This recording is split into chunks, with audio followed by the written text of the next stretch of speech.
Ihsanuddin Nursi, pengamat politik dan ekonomi, berbicara soal benturan peradaban seperti yang dikupas Samuel Huntington pada era 90-an.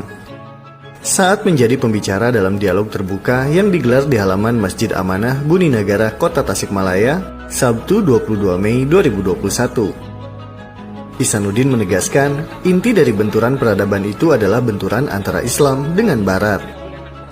Menurutnya, untuk menjalankan agenda penghancuran itu yang dibidik adalah dua kekuatan Islam di Asia Tenggara, yaitu Indonesia dan Malaysia.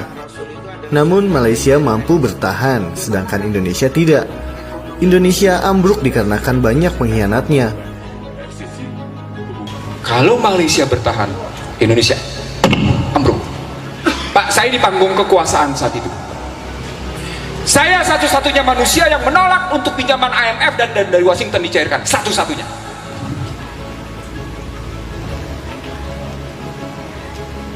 Ini sejarah, Pak. Saya tidak sedang menunjukkan siapa saya. Buku saya lengkap soal ini, Pak. Tentang sejarah bagaimana Indonesia ditindas. Betapa Indonesia begitu banyak pengkhianatnya. Termasuk yang namanya mereka yang bergelar, maaf ya, subhanallah, astagfirullah, yang bergelar kiai.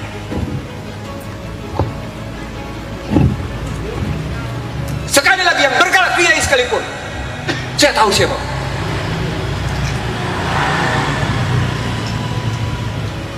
Buku saya menceritakan itu, bangsa terbelah.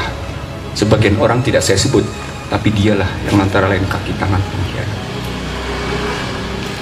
Dipukullah Indonesia 97, ambruklah Indonesia. Habis ngakor-karuan, saya bilang saat itu, kekuatan Indonesia cuma tinggal dua,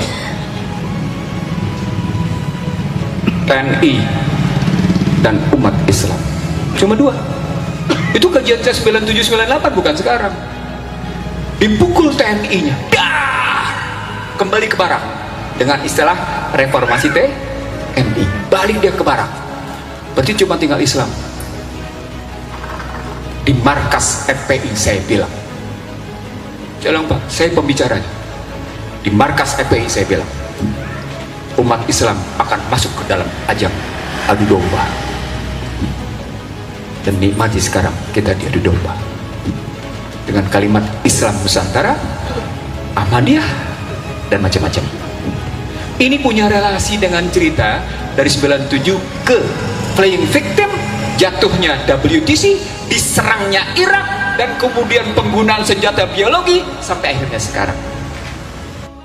Dalam kesempatan ini, Ihsanuddin menyebutkan untuk keluar dari kemelut masalah yang membelit Indonesia selama bertahun-tahun, solusi yang harus dikedepankan adalah kejujuran dan konsistensi dalam menjalankan aturan-aturan agama. Ia menegaskan, selama pejabat dan masyarakatnya tidak jujur, Indonesia tidak akan bisa menyelesaikan masalah. Dan satu hal yang tak kalah penting namun sering dilupakan adalah soal riba. Menurutnya, agar Indonesia bisa keluar dari kemelut masalah adalah berhenti melakukan praktik riba. Hampir seluruh dunia tidak ada yang tidak terkena riba. Pak, kalau riba itu gimana konstruksinya? Baca aja sendiri 275, 279 Al-Baqarah, Pak. Buka sendiri, silakan. Bapak-bapak mau balik kan? Ibu-ibu mau balik, buka sendiri, silakan. Tapi poinnya adalah hebatnya Yahudi mendikte habis-habisan umat Islam seluruh dunia. That is COVID-19. Anda disuruh sholat berjarak, Anda dilarang sholat Idul Fitri, Anda dilarang sholat tarawih tahun lalu. Posisi. Saya jawab, kok gitu apa dong artinya? Inna sholati wa nusuki wa mayaya wa mati lillahi rabbil alamin. Lo bilang hidup lo mati lo untuk Allah, tapi sekedar menghadapi COVID aja ketakutan, padahal masjid tempat termulia. Kenapa mesti takut? Allahu Akbar. Nggak ada logikanya kalau lu memang mengucapkan akdum di kalbinya benar. Pak, saya bilang sama Anda, saya begini sejak awal COVID. Mau nggak percaya? Buktikan. Silakan buka di online, di Suara Surabaya Net dan Rakyat Merdeka Online. Corona dan perang ekonomi. Sudah saya bilang, ini perang industri farmasi. Bego, cuman gua nggak bilang aja bego. Ujungnya nanti perang kripto.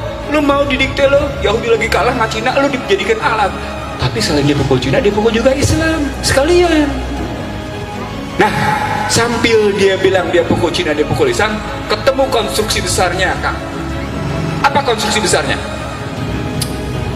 Bapak sekalian, ini berkaitan dengan Islam yang ditulis sebagai teroris.